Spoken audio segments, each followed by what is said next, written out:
When Canik first started importing pistols into the US market, they absolutely made waves due to the low price that they offered their pistols at and how good the triggers are right out of the box. While the Canik TP9 does copy the Walther P99 design, it really does bring it to a new place as the triggers are absolutely bonkers. The Canik TP9 Elite SC is the 3.5-inch barreled concealed carry version that comes red dot ready straight from the factory.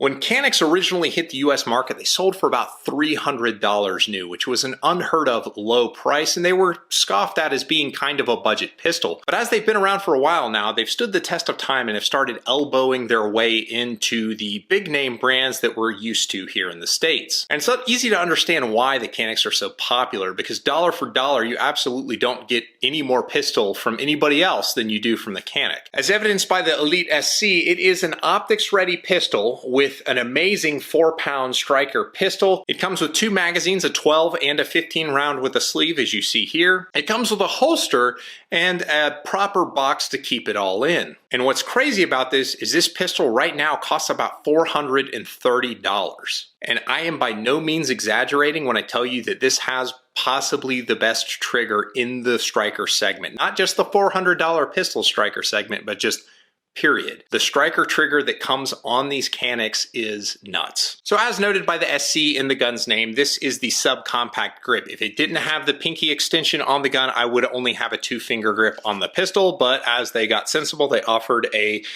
pinky extension so that you can get a full firing grip on the gun.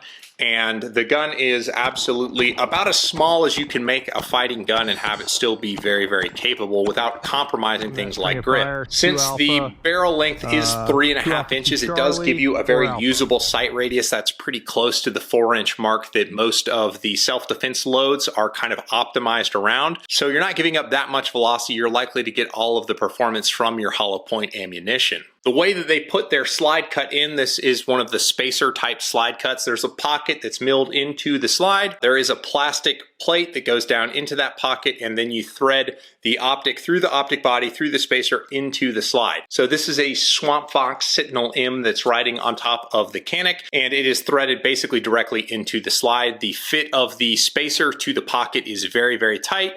The fit of the recoil bosses into the optic is also very tight. I have no doubts that this is a very robust optic system. Because of how they cut it, you do get to keep the front and rear sight, and as such, the factory sights do offer a co-witness sight picture through my optic, which is ideal for a concealed carry gun. There is a very short rail up front. If you wanted to hang a light or laser off the gun, you certainly could. And the trigger, which I've already been fawning over, is absolutely amazing. So you pull through a very light amount of slack and you get on a super firm wall, and I'm building pressure right now. Watch my fingertip of my trigger finger. You're not going to see it move at all until eventually the striker releases and there is over travel. The wall is super firm. This is an absolute shooter's trigger.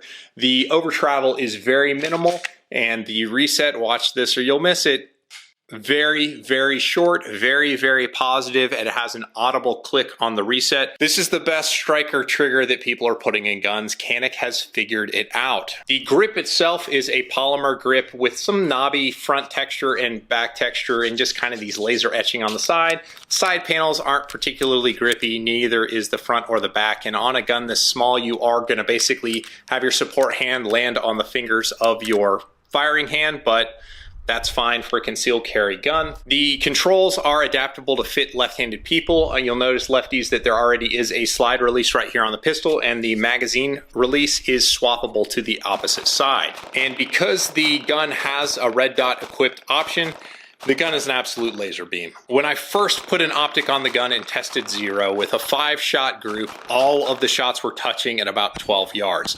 That's very uncommon for me to do when I first pick up a pistol review. Usually there will be a fly or two as I learn how to address my wrists, address the trigger face, and all that kind of stuff. Didn't take any of that with this. I tried this with 2 different optics. I've used the Swamp Fox Sentinel M and the Sig Sauer Romeo Zero on it. The tow witness sight picture through the Romeo Zero, which is a little bit shorter than the Swamp Fox, is absolutely fantastic. But the gun is super accurate. It is near telepathic how well this gun shoots. The gun, because the slide is so tall, is a little bit flippy. It is a short barrel 9mm, so it has a very loud report, as you would expect from a high pressure round with a very short barrel. And as far as actually carrying the gun is concerned, the gun's like a little brick. There's not a lot of weight down below the trigger guard, like most of the weight is kind of up here. So it does feel like it kind of wants to turn out when you have it in the holster inside your waistband. But that is not to say you cannot carry this. It's about like carrying a regular 15-round compact is very much what the experience is like, which is fine because that's a very capable size that you can carry. As far as safety features is concerned, you do have the trigger blade safety. You have a loaded chamber indicator right here on top, which is kind of dumb on an optics ready pistol because this lets gas out of the chamber when the rounds ignite and it smokes the lens of your optic.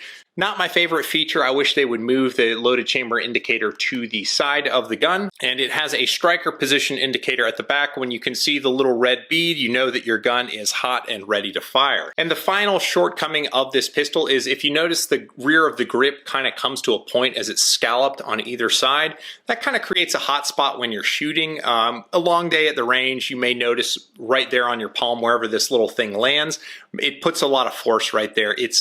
It's not painful, you'll just notice it. Only bring it up because it was kind of a weird quirk that is kind of unique to this gun since nobody seems to scallop guns right there. But that all said, I totally forgive this gun for all of its very minor faults, and they are super minor faults. This gun would be a value if it sold for $100 more than its current asking price. At $530, this gun still is the best value at that price point. These guns are becoming tougher to find because people are becoming more aware of just how good the Caniks are. And this being kind of their super compact pistol is very popular, and so they tend to disappear off the shelves as soon as they come in. But I see the appeal of the Elite SC. Like, it's a fantastic pistol. I easily recommend this to anybody who's looking for a concealed carry pistol and is doing so on a budget. I recommend people look at it when they don't have a budget. When the sky is the limit, be sure and look at these. These are fantastic pistols. But I want to hear from you in the comments. Have you shot Caniks before? How'd you do with it? And do you think they live up to the hype? Let me know in the comments below. Appreciate you guys, and I'll catch you on the next one.